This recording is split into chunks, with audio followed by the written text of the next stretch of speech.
कई ऐसी चीजें हैं, जब मैं अपनी बात खत्म करूंगा तो आपको जानकारी होगी। हमारे दलित पिछड़े वर्ग और आदिवासी वर्ग के लोगों को, उनको झूठ और सच की जानकारी होगी, जो होनी बहुत जरूरी। आज देश में कई तरह के माहौल चल रहे हैं, हमें एक एक चीज पर नजर रखनी पड़ेगी। जैसे सबसे पहला मुद्दा ईवीएम। ईवीएम से वोट की चोरी पे लगातार कार्य चल रहा है। अब ईवीएम को इस तरह समझिए कि पुराने समय में हमने जो कहानियां पढ़ी, राजा की जान एक तोते में होती। 400 पार 370 पार का नारा देने वाली सरकार की जान भी इस ईवीएम नाम के तोते में। और इस तोते को अगर हमने, इसका इलाज हमने कर दिया तोते का, तो राजा खुद ब खुद कमजोर हो जाएगा। इस तोते को कमजोर करने के लिए ये जिम्मेदारी हमें अपने कंधों पे उठानी पड़ेगी, अगर हम लोकतंत्र में को बचाना चाहते हैं, हम अगर संविधान को बचाना चाहते हैं। क्योंकि जिस तरह से भारतीय जनता पार्टी की सरकार संविधान का खिलवाड़ कर रही है, ये सब आपके सामने है। और ये खिलवाड़ वो सत्ता की ताकत में बैठ के कर रही है। अगर वो सत्ता में नहीं होती तो शायद ऐसा खिलवाड़ नहीं कर पाती। बाबा साहब अम्बेडकर भी कह गए, political power is the master की। राजनीतिक सत्ता वो चाबी है जो आपकी सारी परेशानियों को हल कर सकती है। ये सरकार आपकी परेशानियों का नहीं, आपकी वोट लेके, चुनावी समय में आपको हिंदू बता के आपके वोट लेके अपने लक्ष्यों को पूरा करने में लगी, अपने एजेंडों को पूरा करने के लिए लगी। आज भारत में जो राजनीति है, बहुजन राजनीति, उसका हालात आप उस हालात को अगर जायजा आप करेंगे तो आपको एहसास होगा। पहले स्कॉलरशिप आती थी, हायर एजुकेशन की स्कॉलरशिप आती थी, प्राइमरी स्कूल की स्कॉलरशिप आती थी। अब तो प्राइमरी स्कूल हमारे पढ़ने के रास्ते बंद किए जा रहे हैं, प्राइमरी स्कूल बंद करके सरकार ने जियो कर दिया कि 40 से बच्चे जहां कम है उनको बंद कर दो स्कूलों को। और हो सकता है अगली बार जियो, जैसा कि मुझे जानकारी आ जाएगी, जहां 150 से बच्चे कम है उनको बंद कर दो। बेसिक सरकार हमें शिक्षा से दूर करना चाहती है। तो हमारे महापुरुषों ने हमें बताया कि शिक्षा एक हथियार। पुराने समय में तरक्की करने के लिए कई तरह के हथियार थे, लेकिन इस समय में तरक्की करने का सबसे पहला हथियार जो है वो शिक्षा। मैंने जैसे कहा कि सब चीजों पर नजर रखनी है, तो ईवीएम एक बहुत इंपॉर्टेंट फैक्टर है। ईवीएम पे हमें नजर रखनी बहुत जरूरी है। और इसके लिए समय समय पे आंदोलन और आंदोलन में प्रतिभाग और सरकार को चेताना और आंदोलन की ताकत से हम किसानों की तरह, क्योंकि कमजोर वर्ग के लोग और उनकी आर्थिक स्थिति बहुत ज्यादा अच्छी नहीं, हम किसानों से तरह 13 महीने आंदोलन में एक साथ नहीं बैठ सकते हैं। लेकिन हम भी ये समझ लें, किसानों से हमें सीख लेनी चाहिए कि किस तरह जब स्थिति हो जाती है करो मरो की, किसान एमएसपी गारंटी के लिए 13 महीने आंदोलन कर सकते हैं। देश का बहुजन समाज, जिनमें किसान भी आते हैं, जिसमें मजदूर भी आते हैं, वो भी इस ईवीएम से मुक्ति के लिए बहुत सारे प्रयास कर सकते हैं। और जैसा मैंने कहा कि पहले और अब में क्या फर्क, पहले पिछड़े वर्ग के बच्चों के लिए भी स्कॉलरशिप की व्यवस्था होती थी, हॉस्टल बनते थे, बजट में अलग से प्रावधान आता शेड्यूल कास्ट शेड्यूल ट्राइब के लिए। अब कहीं नहीं। अब जो पैसा आता भी है उसको कहां लगा देता है कोई पूछने वाला नहीं है, क्योंकि हमारी लीडरशिप ने समझौते कर लिए, हमारी लीडरशिप ने बोलना बंद कर दिया। अब ये जिम्मेदारी हम उनके भरोसे ना छोड़। और देश भर में मैं धन्यवाद करूंगा भीम आर्मी आजाद समाज पार्टी के साथियों का, जो सही सभी जगह पर पूरे देश में जहां जहां वो हैं, हर कदम पे इस लड़ाई को लड़ रहे हैं। आज वो, मैं दिल से धन्यवाद दूंगा उन साथियों का जो पूरे देश में इस लड़ाई को लड़ रहे हैं। अभी अभी सुप्रीम कोर्ट का एक ऑर्डर आया जो इलेक्ट्रल बॉन्ड पे, जिसको मैंने ट्वीट करके बताया कि उसको पॉलिसी क्या है। पॉलिसी ये है कि एक हाथ दे एक हाथ ले, कि आप हमारे चुनाव से तुम्हें मदद करो और चुनाव के बाद हम सरकारी कंपनियों को बेच बेच के आपको देंगे। अब इसकी बहुत सारी परतें खुलेंगी तो आपको जानकारी होगी कि बहुत सारे लोगों को ईडी सीबीआई इनकम टैक्स के छापों से डरा के, या बहुत सारे लोगों को उन पे छापे डाल के फिर समझौते करके उनसे पैसा लिया गया। उसके साथ साथ बहुत सारी ऐसी भी कंपनियां हैं जो इन्हीं की कंपनियां हैं, जिनमें ये अपना कालाधन डालते हैं और फिर उनके जरिए फंड्स करा के जो है, आज भाजपा के पास सबसे ज्यादा पैसा, और वो चुनाव में पानी की तरह पैसा बहाती। क्यों? क्योंकि वो सत्ता में बना रहना चाहती। ये लोकतंत्र की हत्या, ये लोकतंत्र के साथ लूट है, डकैती। बाबा साहब अम्बेडकर इस पर चिंतित थे। उन्होंने जिस दिन संविधान सौंपा इस बात को कहा था कि आज हम विरोधाभास की जिंदगी में कदम रखना है, राजनीति में वन वोट वन वैल्यू। राजनीति में तो हम लोग बराबर हो जाएंगे, लेकिन जब तक देश में स्थापित सामाजिक गैर बराबरी जो जाति के आधार पे और आर्थिक गैर बराबरी, जब तक ये दूर नहीं होगी तो राजनीतिक लोकतंत्र सामाजिक लोकतंत्र नहीं बन पाएगा। अब इस बात को समझिए कि काबिलियत कितनी भी हो, अगर आपके पास पैसा नहीं है तो आप राजनीति नहीं कर सकते। आप कितने पढ़े लिखे और आपका पैसा नहीं तो आप राजनीति नहीं कर सकते। और सरकारों ने एक षड्यंत्र के थ्रू, ताकतवर लोगों ने राज करने के लिए पैसे से कनेक्ट कर दिया राजनीति को। कोई भी चुनाव लड़ेगा इतना पैसा खर्च करना पड़ेगा, इतने साधन संसाधन लगाने पड़ेंगे, इतना दिखावा करना पड़ेगा, इतना मीडिया में प्रचार करना पड़ेगा, ये सब चीजें कर दी जिससे कि कोई गरीब का बेटा आगे बढ़ के आ ही ना सके। आज हमें सड़क पे जब हम अपने चुनाव की तैयारी कर रहे हैं हमें फेस करना पड़ता। तो इलेक्ट्रोल बॉन्ड ये है कि ये जो पूंजीपतियों ने जो पैसा दिया उसके एवज में सरकार ने उनको क्या दिया, ये एक तरह का गिव एंड टेक कि आप हमें चुनाव में मदद करो, चुनाव के जरिए में पैसा खर्च करके हम सत्ता में आएंगे और सत्ता के जरिए क्या क्या होता है आप महसूस करोगे। विधायक खरीदे जाते हैं, कई सरकारें गिराई जाती, जैसा प्रयास झारखंड में किया गया, जैसा महाराष्ट्र में किया गया, जैसा प्रयास पहले तेलंगाना में किया गया, जैसा प्रयास मध्य प्रदेश में किया गया,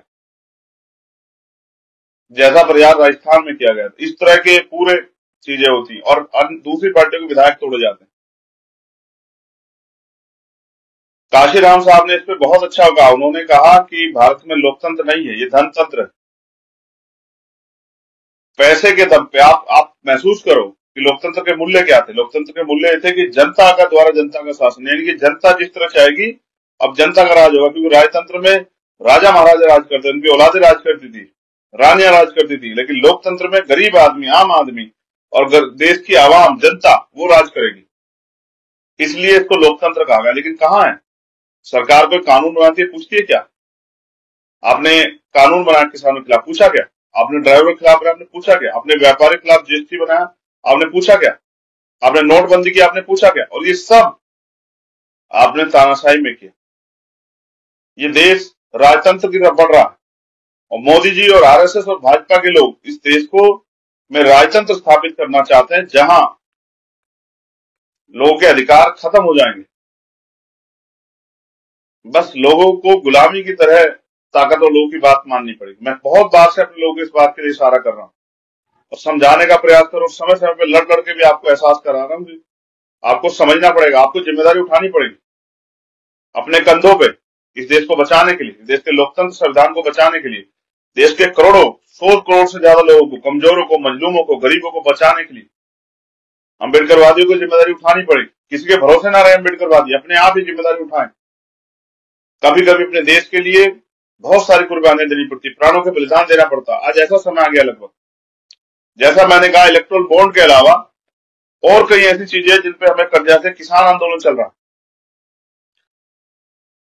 अब किसान चुनाव के समय किसान बन के वोट नहीं करता, वो जाति धर्म के आधार पर, क्योंकि भारत में जाति है। मैंने कहा ना, बाबा साहब ने कहा सामाजिक गैर बराबरी, जाति के आधार पर आदमी के कर्मों को अच्छा नहीं माना जाता, उसकी जाति को अच्छा माना जाता।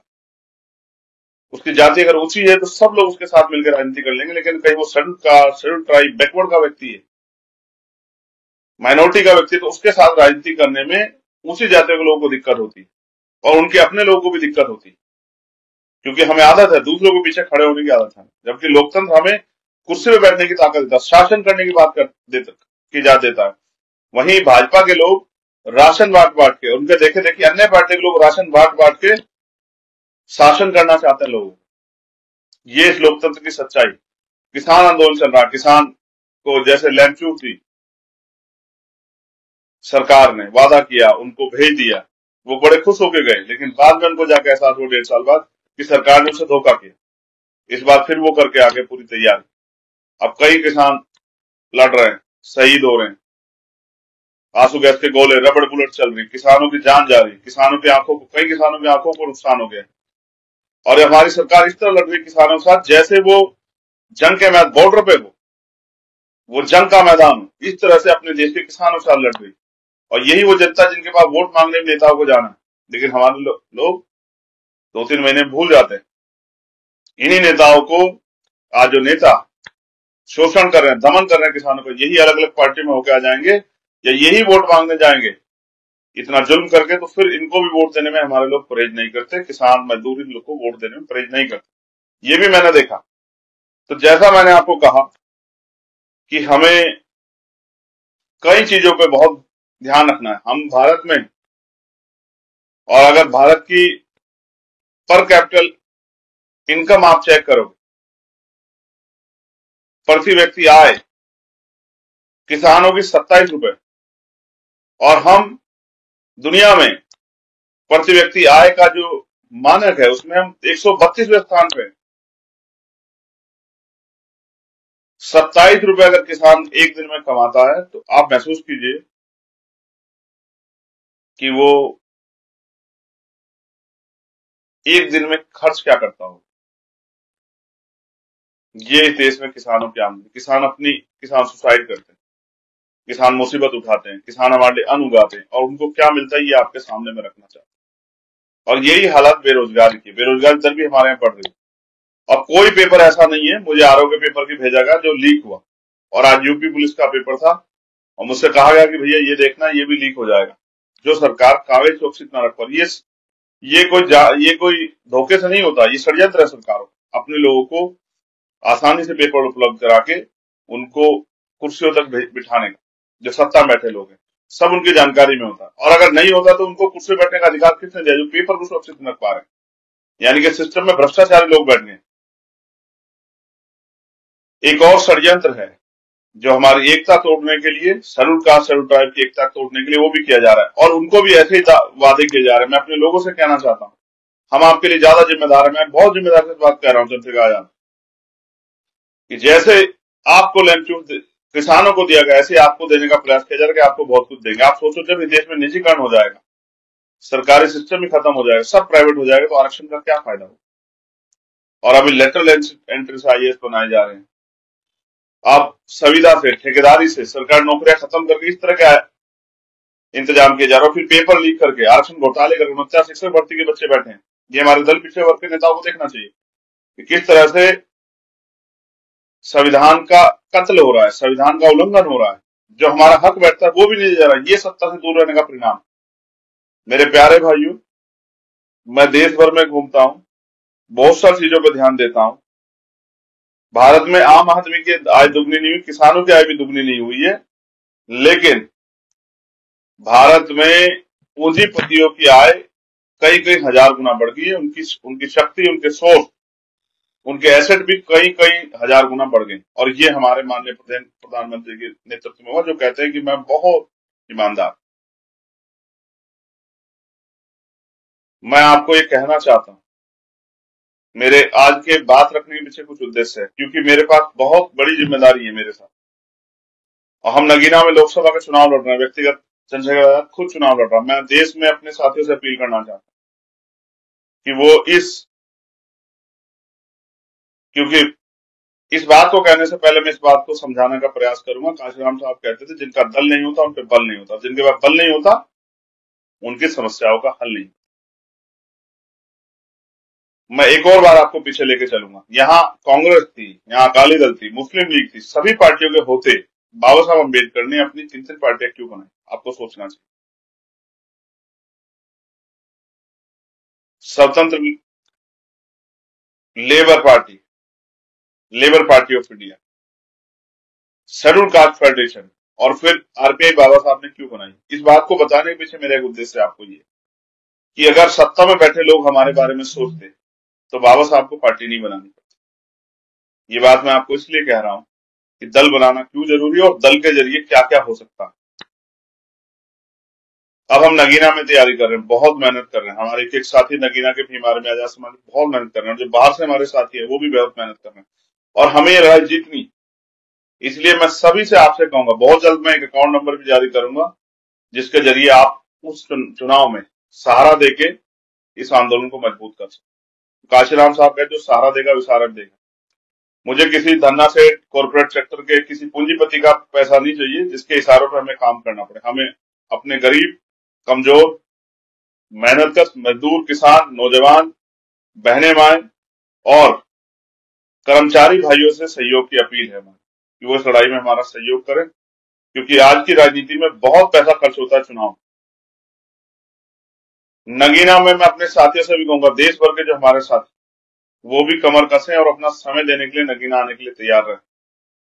नगीना की लड़ाई हम बड़ी मजबूती लड़ रहे हैं, उस लड़ाई को हम जीतेंगे, ऐसा भी मुझे भरोसा। क्योंकि नगीना से जो ताकत बनेगी, इस तानाशाही, इस निकम्मी, लुटेरी, भ्रष्टाचारी, जालिम हुकूमत के खिलाफ जो ताकत नगीना से बनेगी, उस ताकत के दम पे देश भर की आवाज आजाद समाज पार्टी बनने का काम करेगी। पूरे देश में जहां किसी कमजोर पे जुल्म, जाति, अन्याय, अत्याचार होगा, दादागिरी होगी, सताया जाएगा, उसकी आवाज उठाने के लिए आजाद समाज पार्टी पे वॉइस होगी। और आजाद समाज पार्टी के लिए भी अवसर है कि देश भर में जो भीम आर्मी आजाद समाज पार्टी के लोग काम करते हैं, उनको, उनके साथ जब अन्याय होता है तो उनकी आवाज कोई नहीं उठा, उन पर एक सशक्त आवाज होगी जो पार्लियामेंट में उनकी आवाज को उठाएगी और देश भर में जहां भी कोई जुल्म जाती होगी उस पर सरकार से जवाब मांगे, जो बजट में हमारी हिस्सेदारी उस पर सरकार से सवाल करे।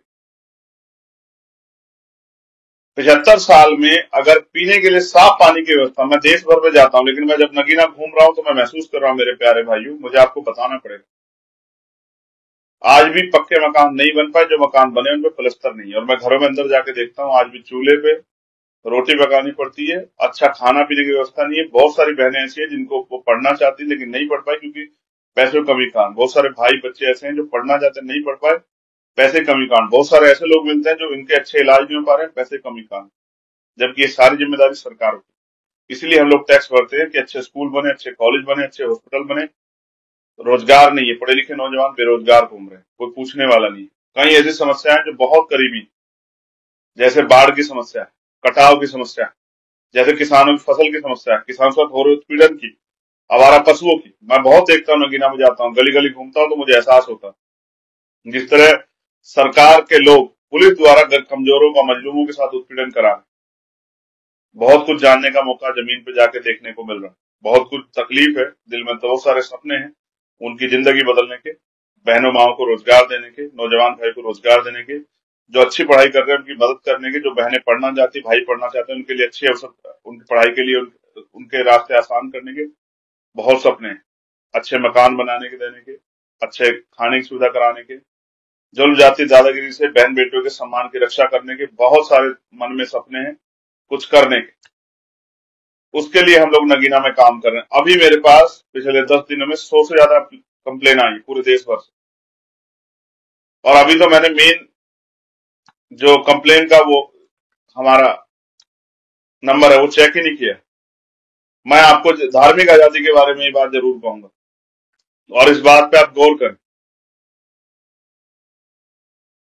भाजपा के लोग ये चिल्लाते हैं कि हम सारे schedule caste, backward schedule tribe के लोग हिंदू, और भारत की जातीय व्यवस्था में अपर कास्ट के लोग, ये सब लोग मिला के हिंदुओं को बार बार कहते हैं 100 करोड़ हिंदू हैं, 100 करोड़ हिंदू।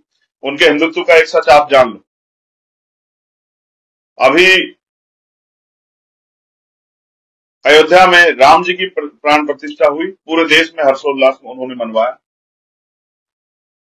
कोई परमिशन नहीं, किसी को कोई दिक्कत नहीं, सब लोगों ने, जो लोग उनमें आस्था रखते हैं, सब लोगों ने अपने आयोजन किए।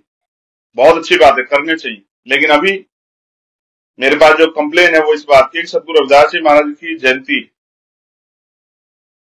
24 तारीख की, और आप ये महसूस किए प्रधानमंत्री जी भी हमारी वोटों को लेने के लिए, हमारे लोगों को दिखाने के लिए कि वो सतगुरु रविदास जी महाराज का कितना सम्मान करते हैं, वो भी बनारस जाएंगे, मुख्यमंत्री भी उत्तर प्रदेश के साथ जाएंगे, बहुत सारे नेता भी जाएंगे। सम्मान कितना करते हैं इस बात को आप जान लीजिए। लोगों ने मुझसे कहा कि वो हमें परमिशन नहीं दे रहे हैं क्योंकि हम जब गांव में हमारे हालात बहुत अच्छे नहीं थे तब गांव में गुरु घर था, हमने गुरु घर बनाया, अब हम शोभा यात्रा निकालना चाहते हैं, प्रभात फेरी निकालना चाहते हैं, नगर कीर्तन निकालना चाहते हैं, लेकिन सरकार परमिशन नहीं दे रही है। पुलिस के लोग, एडमिनिस्ट्रेशन के लोग कहते हैं नई परंपरा नहीं चलेगी। आप मुझे बताओ, आप रोज इनको पढ़ाते हो कि आप हिंदू हो, हिंदू हिंदू, लेकिन आज जब ये अपनी शोभा यात्रा निकालने के लिए सतगुरु रविदास जी की प्रधानमंत्री भी आस्था रखने की बात करते हैं, जिसमें मुख्यमंत्री भी आस्था रखने की बात करते हैं, उन्हीं सतगुरु रविदास जी की शोभा यात्रा आप ही की सरकार और आप ही के प्रशासन के लोग नहीं निकलने दे रहे। इस बात को हम किस तरह समझे? ये इस बात का उदाहरण है कि आपके लिए दलित पिछड़े वर्ग के लोग, आदिवासी लोग, ये तभी हिंदू होते हैं जब चुनाव में आपको इनकी वोट की जरूरत होती है या आपको दिखावा करने की जरूरत होती है। असल सच ये है कि कभी आपने इनको ना अपना माना और ना आप इनके अधिकार, इनके सम्मान स्वाभिमान की सुरक्षा कर सकते हैं। आप तो जो गुरु, जिनको हम पिता भी मानते हैं, सदगुरु रविदास पिताजी महाराज, जिनको कुल गुरु मानते हैं, शेड्यूल कास्ट की एक बहुत बड़ी आबादी, उनकी जयंती की परमिशन नहीं दे रहे हो, तो आप कितना सम्मान करते हो इस बात से पता लग जाए। मैंने भी अपने लोगों से कहा कि अगर वो जयंती की परमिशन नहीं देते हैं और आप चाहते हैं, मैं तो आपसे कहूंगा कि आप उनके विचारों पे चलो, मैं उनके विचारों को भी जरा सा बताऊंगा आज। लेकिन मैंने आपसे कहा, नगीना में भी और बहुत सारे लोग जिन्होंने मुझसे कहा परमिशन नहीं हो रही, मैंने उनसे कहा कि आपका राज नहीं तो आपकी परमिशन नहीं होगी, क्योंकि कहते हैं जिनका राज नहीं होता उनका धर्म भी नहीं होता। मगर मैंने उनसे कहा कि आप एक काम करो, आप खुशी मनाना चाहते हो तो ज्ञान का दीपक जलाओ। 23 तारीख को, 24 तारीख की जयंती, 23 तारीख की रात को अपने घरों पे दीपक जलाओ, ज्ञान का दीपक। आपकी नस्लें, आपकी औलादें पूछेंगी कि ये कौन है, तो आप उनको ये मत कहना कि इनको पूछो, इनके आगे माथा टेको, इनके आगे नाक रगड़ो, इनकी जय जयकार करो। इनको बस ये बताना कि ये वो गुरु है जिन्होंने 600 साल पहले ये विचार दिया कि पराधीनता पाप है, जान ले रे मीत, और रविदास पराधीन से कौन करे सो प्रीत, रविदास दास पराधीन सो कौन करे से प्रीत। यानी कि सतगुरु जी ने कहा है कि गुलामी पाप है, और अगर आप गुलाम का जीवन जी रहे हैं तो आपसे कोई प्रेम नहीं करेगा। इसलिए मैं आपको ये बात कहना चाहता हूं कि बीजेपी के सच को हमें समझना पड़ेगा और बीजेपी के लोगों के झूठ को भी हमें समझना पड़ेगा। ये बहुत बैनर लगाएंगे, सब कुछ करेंगे, लेकिन ये आपके गुरु जी से उनके सम्मान को कितना ख्याल रखते हैं आप ये समझ लीजिए। वही सतगुरु जी महाराज जिनके बारे में मैं अक्सर बताता हूं, जिन्होंने कहा ऐसा चाहूं राज में जहां मिले सबन अन्न, और छोट बड़े सब सम बसे रविदास रहे प्रसन्न। इसका मतलब है कि सतगुरु जी ने कहा मैं ऐसा राज चाहता हूं जहां कोई छोटा बड़ा ना हो, जहां कोई ऊंच नीच ना हो, जहां कोई भेदभाव भाव ना हो, जहां किसी बहन बेटी का अपमान ना, किसी का जुल्म ना हो, किसी का जाति ना हो, किसी का दादागिरी ना हो, जहां किसी को भी, किसी भी व्यक्ति, किसी जाति धर्म का हो, पहनने के लिए कपड़ों की, खाने के लिए भोजन की, सर ढकने के लिए छत की, पीने के लिए पानी की कोई कम समस्या ना, जहां कोई लूटपाट ना हो, कोई चोरी ना हो, कोई भय ना हो, किसी तरह को डर ना हो, किसी तरह का कोई भी ऐसा कार्य, अनुचित कार्य ना हो जिससे किसी को दिल को तकलीफ। मेरे प्यारे भाइयों, उस राज को उन्होंने नाम दिया बेगमपुरा राज। अपने बच्चों को बताना, ज्ञान का दीपक जला के, बेगम का मतलब होता है बेगम, जहां कोई गम ना हो। सोचिए अगर देश के हर व्यक्ति के जीवन से गम खत्म हो जाएगा तो वो राज कितना अच्छा राज हो, वो संविधान का राज होगा। उसी राज की बात मैं आपसे कर रहा हूं जिस राज को 600 साल पहले बेगमपुरा का नाम दिया। वही राज भारतीय संविधान में डॉक्टर बाबा साहब अम्बेडकर ने लिखा, हर एक व्यक्ति के लिए समानता, स्वतंत्रता, भाईचारा और तरक्की। उसी राज की बात मैं आपसे कर रहा हूं। इसलिए मैं आपसे अपील करूंगा कि अगर वो नहीं परमिशन दे रहे हैं तो विरोध ना करें, इस तकलीफ से सबक लें और अपनी ताकत बनाने का काम करें, और 23 तारीख की रात को अपने घरों पे दीपक जरूर जलाएं। और मैं सरकार से भी ये मांग करूंगा कि 23 और 24 दोनों तारीखों में सारे शराब के ठेके बंद किए जाएं, जिस तरह से आप अन्य धार्मिक आयोजनों पे करते हो। किसी तरह का विवाद ना हो, क्योंकि सरकार जानबूझ के चाहेगी कि कमजोर वर्गों में आपस में भाईचारा टूटे, उनमें झगड़े हो। और आपको भी सावधान रहना पड़ेगा। आप देख लो किस तरह से भाजपा के लोग इस देश को बर्बाद कर रहे हैं, सारी सरकार संपत्तियों को बेच के पूंजीपतियों को दे रहे हैं, किस तरह से नौजवानों के साथ के रोजगार खत्म कर रहे हैं, किस तरह से किसानों पे, महिलाओं पे सारी ताकत होते भी उनकी तरक्की का कोई रास्ता नहीं खोल रहे हैं। वहीं एनसीआरबी के आंकड़े में कितनी महिलाओं का रेप हत्या होती है, आज मैं जाके देखता हूं, मैं नहीं बता सकता किस तरह भूखे पेट गरीब लोग सो जाते हैं, किस तरह बीमारियों होने के बाद इलाज न मिलने का लोग मर रहे हैं। इसलिए मैं सरकार से मांग करूंगा कोई व्यवस्था खराब ना हो। इसलिए 23 और 24 दोनों तिथियों में गुरु पर्व पे सारे शराब के ठेके बंद कर दिए जाएं, ऐसी हमारी सरकार से अपील। मैं आपसे फिर कहूंगा, जिनको भारत रत्न दिए उनके विचार, उनमें से किसी एक के विचार भी भारतीय जनता पार्टी नहीं मानती, ये सरकार नहीं मानती। ये सिर्फ इसलिए सारे अवसर पैदा करती कि इनके वर्गों का, इनकी जातियों का वोट ले सके। और हम जिस जाति विहीन समाज की बात करते हैं, वो जो बाबा साहब अम्बेडकर का सपना था, नेशन ऑफ कास्ट, जाति विहीन समाज, वो भी तभी पूरा होगा जब इस देश का संविधान को असल में पूर्ण रूप से लागू किया जाएगा। इसलिए आज की मेरी आपसे ये अपील है कि 23 तारीख को जो सतगुरु रविदास जी महाराज में आस्था रखते हैं, शेड्यूल कास्ट के लोग, वो 23 तारीख को अपने घरों के दीपक जरूर जलाएं और अपने परिवारों को, अपने बच्चों को महापुरुषों को पूजने की बजाय, उन पर दिया बत्ती अगरबत्ती करने की बजाय, उनको उनके विचारों को बताने का काम जरूर। ऐसा मेरा विश्वास है कि इस बार की जो जयंती का कार्यक्रम होगा, जो प्रकाश पर्व होगा, उस पर ऐसा प्रकाश होगा। और 23 तारीख को, 23 फरवरी, हम लोग ऐतिहासिक इस देश में मानवता के हित के लिए, समतामूलक समाज के लिए, इस देश को गम विहीन करने के लिए, कि किसी कोई गम ना हो, बेगमपुरा राज का भी संकल्प लेंगे। क्योंकि मैं मानता हूं कि जब तक आपके पास कोई विजन नहीं होगा, कोई रास्ता नहीं होगा, कोई लक्ष्य नहीं होगा, तब तक आप लक्ष्य पे नहीं बढ़ पाएंगे। इस देश में बेगमपुरा राज स्थापित हो। बेगमपुरा का मतलब किसी जाति का, किसी धर्म का, किसी इंसान से मतलब नहीं है। ये एक विचार व्यवस्था है जिसमें हर व्यक्ति खुशहाल होगा, ना कोई ऊंच नीच होगी, ना कोई भेदभाव होगा, सब लोग स्वतंत्र होंगे, सब महिला बहन बेटियों का सम्मान होगा और सबको सुख सुविधा, स्वाभिमान, सम्मान का जीवन मिलेगा। इसलिए पुनः मैं आपसे अपील करूंगा, 23 तारीख को प्रकाश पर्व को अपने घर पे दीपक जला के जरूर मनाएं। ये मेरी आपसे अपील है।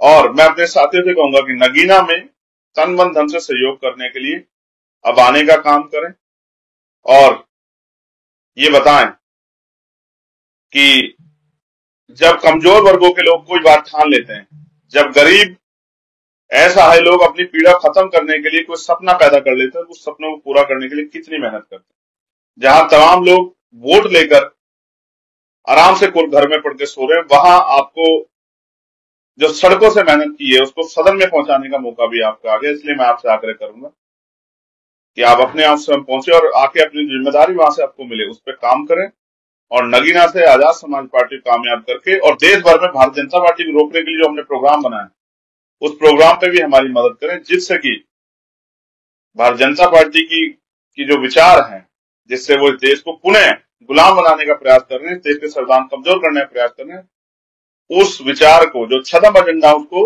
चोट पहुंचाई जा सके और लोगों को इंसानियत, भाईचारा, धार्मिक आजादी, जैसा मैंने आपसे कहा कि ये जो बहुत बड़ी बड़ी बातें हैं, इनका यही सच है कि ये आपको रविदास जयंती पे शोभा यात्रा निकालने, प्रकाश पर्व मनाने की परमिशन भी नहीं देंगे। यही इनका सच है जो मैं आपको बताना चाहता हूं, जो आपको पता होना चाहिए कि किस तरह से अगर बुद्धिस्ट, अगर क्रिश्चियन, अगर मुस्लिम, अगर जैन, अगर सिख और शेड्यूल कास्ट के लोग अगर अपनी धार्मिक आजादी का प्रयोग करना चाहते हैं, वो भी सरकार नहीं देती। इस देश में क्या ये गुलामी नहीं है क्या? पुनः मैं आप सबका धन्यवाद करूंगा और आप सबके लिए मंगल कामनाएं करूंगा महापुरुषों से, और आपसे भी कहूंगा इस संघर्ष में सहयोग करें और आजाद समाज पार्टी से जुड़े जो कार्यकर्ता साथी है, जगह जगह पे जहां वो काम करें, अन्य अन्य जिलों में ज्यादा से ज्यादा लोगों को बहुजन समाज के विचारों से जोड़ के, भाईचारा पैदा करके और आजाद समाज पार्टी के साथ जोड़ के उनको जिम्मेदारी दिलाने का काम करें, जिससे आजाद समाज पार्टी के जरिए कमजोर वर्गों की सशक्त आवाजें बननी शुरू हो और उनके जरिए उनके हितों की रक्षा हो सके। बहुत बहुत धन्यवाद। जय भीम, जय भारत, जय मंडल, जय जोहार, जय संविधान। आप सभी के लिए मंगल कामनाएं। जल्द आपसे मुलाकात होगी और नगीना में मैं आपका इंतजार करूंगा।